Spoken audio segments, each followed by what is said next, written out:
If you are thinking of setting up your own landscape design firm, take a listen to this episode before you quit your day job. Welcome back to the Landscape Ontario podcast. I'm your host, Karina Sinclair.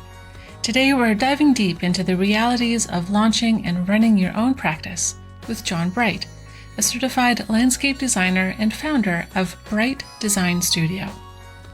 After completing his first full year of striking out on his own, John is here to reflect on the journey from employee to owner. He'll share how he knew it was time to leave and launch his own landscape design business, and describe how there's never a perfect moment to leap. We discuss the non-design essentials that he had to set up immediately, like bookkeeping, marketing, and administration, largely handled solo with advice from trusted peers and family. Get ready for honest talk about surprise challenges, including slow periods and inconsistent income, and how he learned to streamline sales. Plus, we'll hear about what's next for Bright Design Studio, including future plans to hire support. Stay tuned for this insightful conversation from somebody who has just completed their first year of entrepreneurship.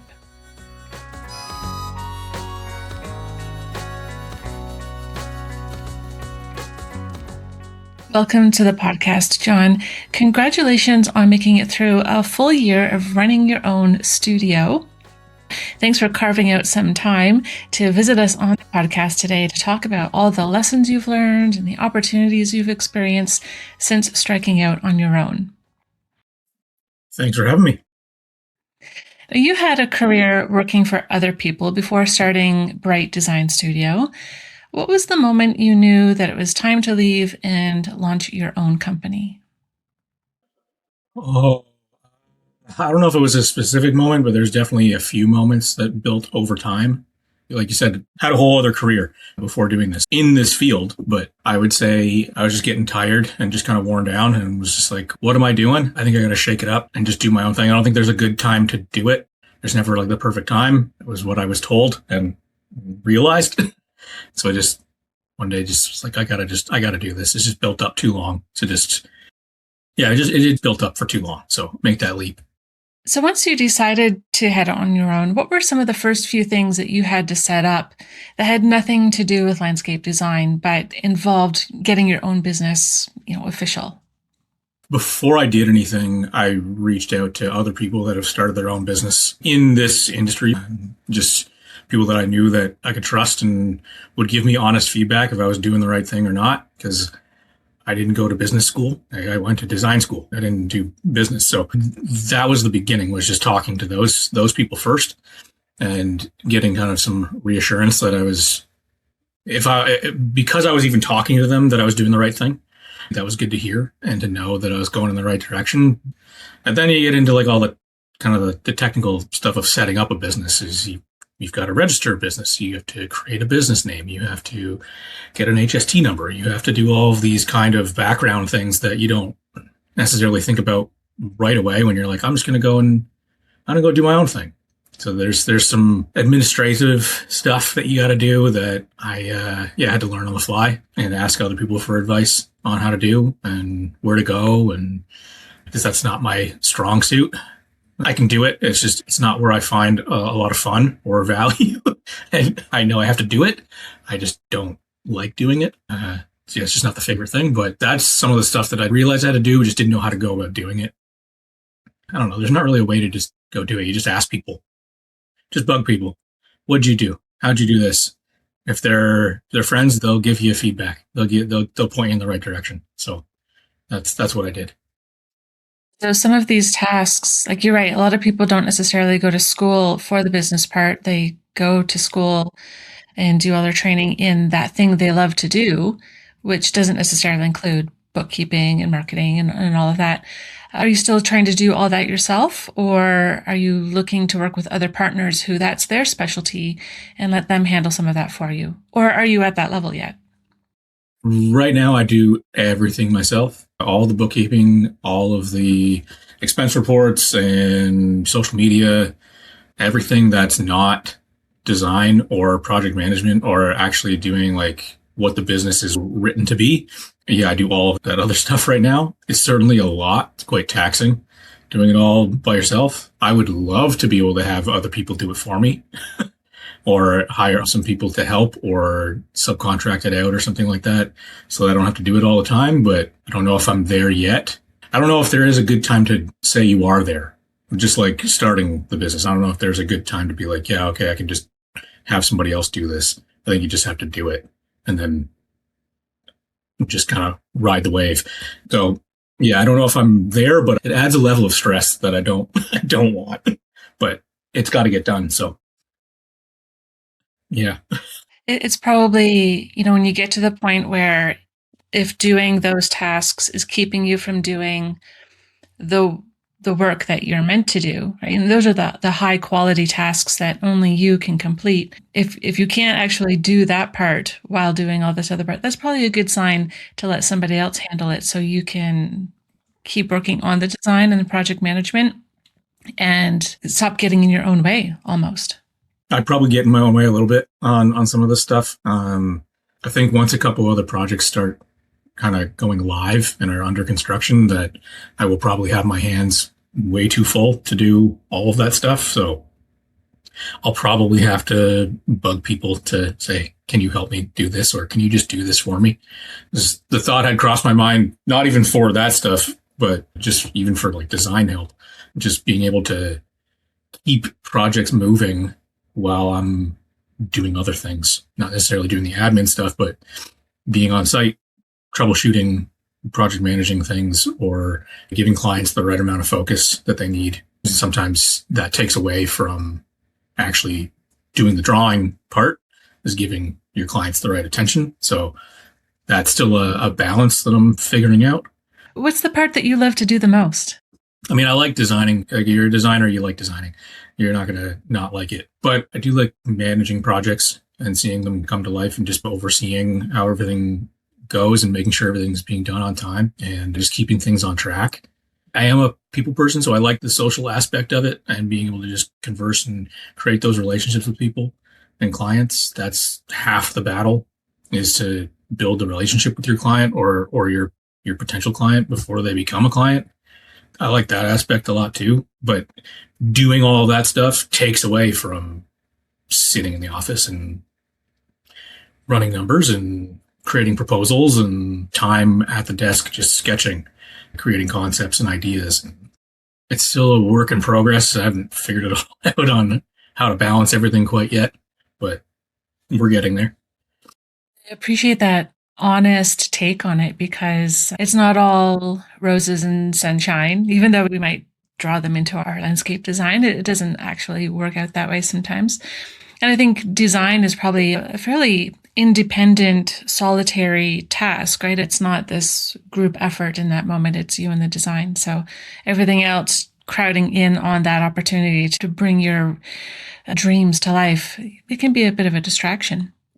Now, in this past year, looking back, did you have any surprise challenges or tough moments that you weren't quite ready for? And what did you learn from that? Well, having the first thing that's shocking to the system is going from a weekly paycheck or a bi-weekly paycheck to when's the next paycheck going to show up? That's an adjustment period. And even just getting your name out there and just trying to get things started it's interesting. It's a whole other world being the one kind of running the show. It opens you up to a lot of different opportunities, but it's interesting kind of starting on that side. But the other struggle is to be ready for when work isn't there and to be okay with it and to be mentally okay with it. You're not going to come out of the gates and just be, I'm booked solid. Like that. Some people it might happen, and that's great, but it doesn't happen with everybody. It certainly didn't happen with me. Like I was busy enough to get through the year, but there were certainly stretches of time where I was not working on anything. And not working on anything is I'm not working on a design. I'm still working on background things to build the business and to improve my process of how I would like to do things. Changing and updating the website and changing the contracts that we do, opening up different services, things that we provide now instead of just being design, because being design only is really tough to make a living. Just doing that alone, there's kind of have to do other things, which was part of the first year struggles. Mhm. And so do you think now that you're the head of your own studio versus working for somebody else, has that changed how you design and how you would set up a project? It's changed a little bit. I mean, the approach, the technical side to the design approach is the same. You do your base measurements, and you get your grades. All that stuff is the same. The speed at how things get done is slightly different. I actually feel now that I can do things at a more controlled pace. Before, I felt like I was a little bit rushed or pressured when you're working for a bigger company or even a smaller company. There's sales targets. There's targets that you got to hit on a weekly or monthly basis or yearly basis. If you're not producing, if you have a couple of rough months, it can look really poorly on you. And it might not be that you're not doing a good job. It's just that those couple of months didn't look great. But then you can turn it around in a month. If you land all these projects you've been kind of building, there is a pace to that scenario, which it's good to be able to do it, but it's kind of nicer now to not have to pump out a design in what feels like a couple of hours when I've got, okay, now I can actually kind of sit and kind of ruminate on some more ideas and think a little deeper into things and have a better design overall or a better project overall. So that's something that I've realized that I actually have a little bit more time on that side of things. It must feel so different that when you're designing for somebody else's business goals, and now you're designing for your own business goals and having some more agency overtaking the time to make it right to your standards versus just getting something down the pipeline because you get backed up. And I think when you get that chance to say, this is my project and I'm going to take it through the way at the speed I need to do it right, that must feel pretty liberating. It's been nice. Yeah, it's definitely been nice. It's been a nice change of pace, especially at the beginning. Now, like, there's a few more clients on the go. So that pace kind of comes back a little bit of, okay, this has got to get done a little quicker, but it's still, I set the pace. So if I'm saying I can get it done in this time, then I got to get it done. I've done some late nights because of it, but that's okay. I guess that's also part of this is there's no real set schedule anymore. It's, yeah, we operate from this time to this time, but if I got to get something done and something comes up in family life or everyday life, I still got to get it done. So I guess I'll work at night. Sometimes that happens. That flexibility is always a useful thing because real life does get in the way sometimes. One of the other things that is a little bit different, I would imagine, is you get to choose the clients and the projects that you work on now. So in a competitive space where there's a lot of designers out there, how do you stand out from the crowd and making sure that you're attracting the kinds of clients that are right for you? I think good design makes you stand out and just quality of what you're doing helps. I think I have a certain style that people gravitate towards. So if people are calling me, they've seen something on the website or seen something on Instagram or something, or somebody's talked to them saying, hey, like, oh, you've got this kind of style. Maybe you want to talk to this guy. Yeah, I definitely have a certain style that's kind of evolved. That's kind of helped me stick out a little bit. Doing things a little bit old school too. Doing some hand rendering and that kind of stuff sets you apart a little bit. We used to do it a lot more and then kind of stopped because everything went to 3D and all that. I still do a lot of that, but back to like having more control over the process, I can do those sketches and kind of work through that a little bit more. So hand sketching has come back into play, and there's a lot of clients that appreciate that. Back to the roots of real designing, I guess. Landscapes are such tangible spaces, and pen to paper is a very tangible activity, and I think maybe makes that different connection to what you're actually doing. So it's interesting to hear that as a modern designer, you are relying on something that, like you said, is old school, but maybe it's classic for a reason. It shouldn't have gone out of style. Maybe it did, but I think it should have a resurgence. It should come back. because there's something that happens when you start doodling. Mm. There's some connection between your creativity and your thoughts. Going from there to the paper, there's something that happens, and it doesn't necessarily happen when you're just pointing and clicking a mouse, and just being in the space too. It's nice to actually sketch when you're in the space and being able to spend more time. Again, it's all back to control of time. Being able to control my time a little bit differently, being able to spend more time on an initial site visit or a site measure, soak in the space and do a little sketching goes a long way. Sounds like it could be almost meditative to be in that space and have the spirit of it resonating with you. I know that sounds kind of frou-frou, but you're right. Like the people who live in that space, you need to imagine their laughter and children running through and people picking flowers to take inside and having all those details of living versus that removal when you're at a computer space trying to represent the same ideas. Yeah, that's pretty much what it is being able to be in that space and think of, you can start envisioning or building things in your head of how is this space actually going to work. It should function for real life and not just for the aesthetics. So being in that, actually sitting in the space really helps figure that out. Over the course of a year, a lot can happen. Have you incorporated anything in the last, say, 3 to 6 months that you wish you'd done right at the beginning? Any tools or routines or mindset change that has made things run more smoothly and, is advice that you would have given yourself a year ago? Mindset change, I guess, would be a thing. Just trying to keep myself more relaxed as possible, which is still working on, because I like to be busy. I guess mindset of enjoying the downtime when you have it. I like to keep as busy as possible. So having downtime, it feels odd. So just being able to enjoy that part when it does happen instead of fidgeting and thinking, what else could I be doing? Or I should be doing something else. Just enjoy the downtime when you get it, because it doesn't happen all the time. And things that have been kind of changed or implemented in the last little bit. The beginning of the year had like a complete reset of how we would approach clients and projects instead of just design services and a certain way that we do it. I found that the contracts or proposals that I was putting out are super detailed and very long, and nobody really wants to read super long contracts or agreements. It's too technical.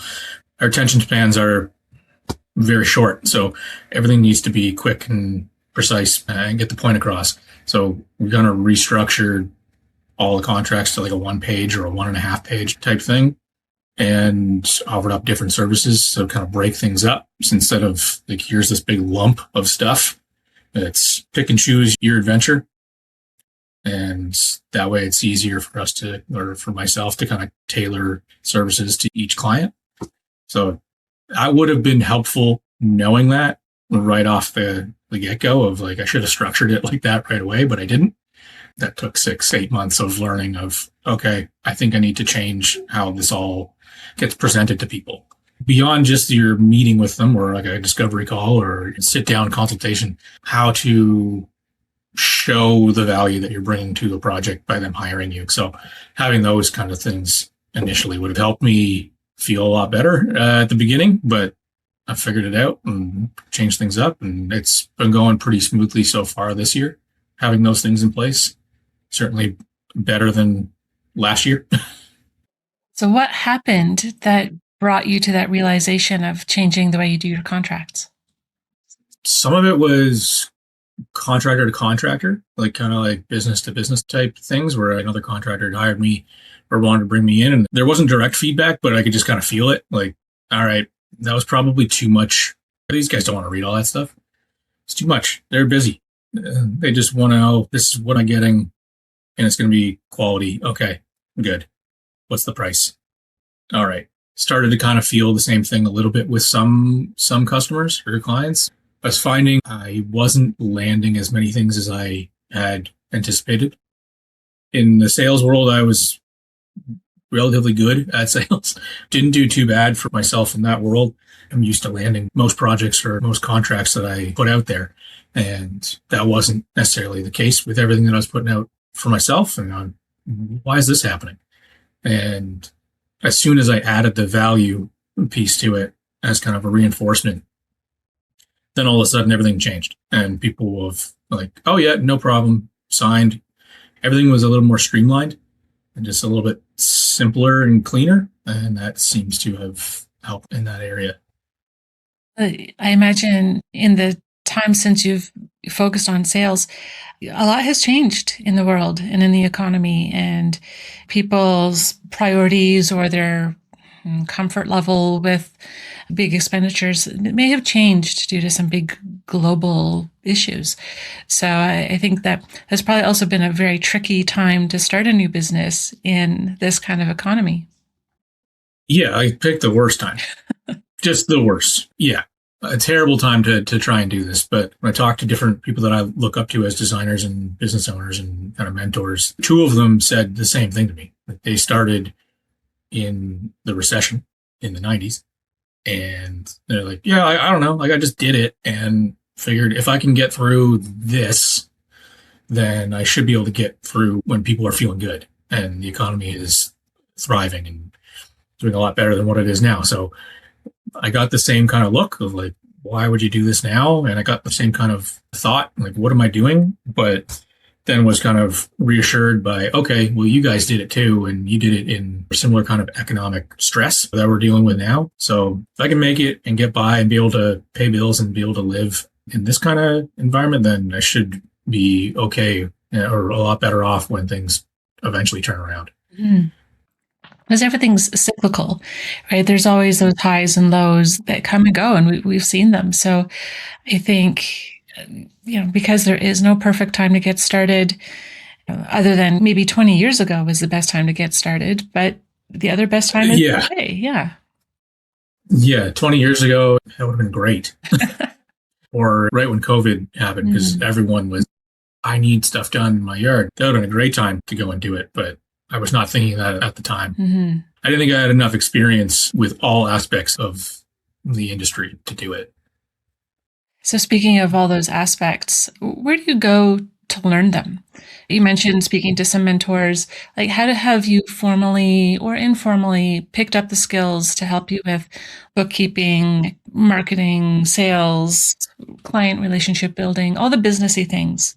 Did you go somewhere to learn that?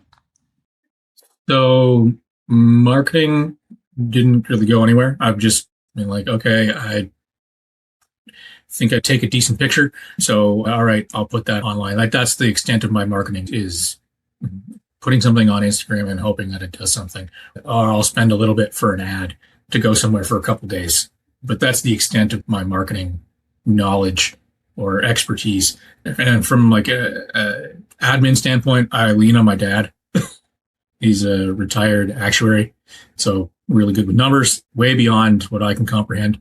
I look at Excel and I see gibberish. He looks at it and it's like, this is his first language. It's breeze for him. He did a lot of setup and help for the admin and numbers side of things for myself. So definitely leaned on him for that. Like client relations and like sales and that kind of stuff. I honestly got thrown into the mix one day when I was working for another firm in London. My boss at the time, I had just moved back from Toronto because I worked in Toronto for a year at a firm there and then moved back to London. And it was basically like my second week in. And he's like, yeah, I'm going to have you shadow me and you can come for some client meetings and such. And then when I got to the office, he was not there. I called him and like, what's up? And he's like, I'm super sick. Like I'm not going to be in at all. So I was like, well, what do you want me to do? Or are you canceling the meetings, rescheduling, or what? He's like, you just go. So I went and he's like, okay. He goes, yeah, kind of like sink or swim, man. Figure it out. Just go fill in for me. So I filled in for him. I had 3 meetings and I came back with 3 deposits. Okay, so something went right. There's something here. And then that just kind of evolved. So I didn't really have any training until I went to another company. And then they were like, you should have some sales training. I didn't know what that was. I've gone through 2 rounds of sales training, and the first time around, it kind of messed me up with my process and how I would talk to people because I was overthinking and thinking about their processes and how they do things and kind of reading people and reading people's profiles and personality profiles, trying to pick up on social cues and things that I was already doing, but I didn't realize I was doing. I kind of went backwards for a little bit and struggled, but then figured it out, found my own twist on their process, and then went for sales training again when I went to another company because they were like, this is part of our process. You have to go through this in the position you're in. So I did that. And there's definitely some sales training behind me now. But at first, it was just go see what happens. Kind of like starting a business. Go see what happens. Wonderful things can happen. But I'm sure it was a little daunting to step into those calls without any support in that moment. People don't fully understand what they're capable of until they're in a position that tests them. And you do sink or swim. And usually, I think most people can pick themselves up and get through it. But when you doubt yourself and tell yourself, well, I can't do it until I've been formally trained, sometimes we just need to let those barriers down, let those high expectations down, and just see what happens. Yeah. Yeah. That's kind of what happened. Just, all right, just go for it. See what happens. Have you taken part in any programs through Landscape Ontario or any of the workshops and seminars and groups that are supportive of independent businesses? Well, I sit on the designer sector group. So there's some business chatter on there sometimes and some back and forth. I go to the designer conference every year and got to continue getting my credits to keep my CLD. And it's good to just kind of see people. Just keeping in touch with people that are in my area is also just a good way to keep kind of business relations going and just open up opportunities. Yeah, that networking is really important, especially if doing a lot of business to business and fellow contractor connections and working that way. You mentioned CLD a second ago. Do you want to Yes. explain what that is to listeners who are not familiar with that term? Yes, CLD is certified landscape designer. So there's a bit of a process to go through to get that. It's essentially a professional designation to say that you know what you're doing. It's recognized across Ontario, so you can be in any city in Ontario working, and yeah, you can be considered a professional designer. There's a few ways that you can go about getting it. If you have schooling, that's ideal to kind of speed things along. Otherwise, you kind of have to do 7 to 10 years of in practice work, live practice work, where you're actually the one who's, you designed it, you kind of managed the build, saw the project all the way through from start to finish. And there's some exams to do when you go through the process. 6 exams, 3 portfolio kind of projects you submit for judgment. I sit on that part of it too. I judge some of the portfolios. So we're not mean. We just want to make sure everything's being done to the standard that it should be. But yeah, there's a bit of a process to do it, but it's another way to kind of set yourself apart from other designers. It shows that you're not kind of like a fly by night kind of person. Like the judging it's your peers in the industry approving that you do know what you're doing. Leave a link in the show notes if anyone is interested in pursuing that. It is administered through the CNLA. There's some really great resources out there. So if other designers are listening and thinking of doing that, they can find more information in the show notes on this episode's webpage. Now that you've fully transitioned from employee to owner, do you have a different definition for success for yourself? I haven't really thought about that. I guess success is getting through the month. I guess success would be getting through the week, then getting through the month, then getting through the year. Mm-hmm. That's how I would look at it. Instead of before, success was, did I hit the sales goal for the month so I get a little bonus? Mm-hmm. Yeah, so I guess I look at it a little differently now. And again, those were somebody else's metrics, right? Like those were their goals and their targets, and you were a cog in the wheel to achieve them. Now you're the whole machine, and so you might have some different goals and targets that you would want to set. So, like, what does the next stage of your business look like? Is there growth? Are there other targets that you hope to reach by the end of year 2 or year 5 or whatever that might look like? Eventually it would be nice to have another designer and have like an actual staff. If that's 1 or 2 or 3, depends. At least another body in the studio would be ideal. You just bounce ideas off each other, and eventually someone to just do all my bookkeeping. I don't want to have to do that forever. It's not going to be something that I'm going to want to do for too much longer. Though those are probably the two next things to happen. I don't know if they're this year or next year, but they got to happen at some point.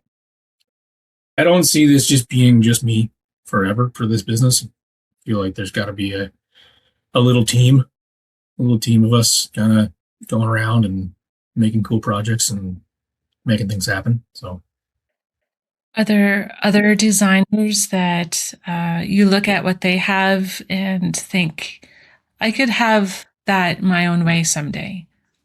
Hicks Varian, his whole setup is great. Like that's the model, really. So if I could eventually get to that sort of level or have a little staff team behind me, that would be ideal. I don't want to remove myself too much from the everyday of things because I'm too hands-on and I like to be in the process, but I would certainly enjoy having a little team of people to make this thing be a real thing. Well, you're well on your way. I mean, that first year is always going to be difficult, but you already have like an actual physical studio space. I know that that is a separate Yep. building from your home, so you get to actually have that separation from work and life and have that separate space. So I think that's probably going to be pretty handy for you. And yeah, like you've had a year of learning to be able to move forward. It's kind of like how they say perennials. The first year they sleep, the second year they creep, and then third year they leap. And so some great things are still on their way for you. Yeah, we'll see. We'll see how the rest of this year goes, but hopefully, yeah, year three is a leap. John, thank you for coming onto the podcast to share this very honest and candid review of what it's like to be on your own, an independent contractor in the first year. It sounds like you've learned a lot and there's still lots of exciting things for you to explore and that, you're feeling pretty hopeful. And I think that's really exciting. Is there anything that you wanted to share with our listeners as one last parting gift? Something that might just kick somebody in the butt who is sitting on the fence deciding if they want to make this launch. What would you tell them? Just go and do it. It's going to nag at you forever, so you might as well just do it. It nagged at me for probably 5 years or longer, and I shouldn't have let it nag that long, but I did, and then I just went and did it. That's all you got to do. You just go do it. It's scary, but just do it. You'll feel better.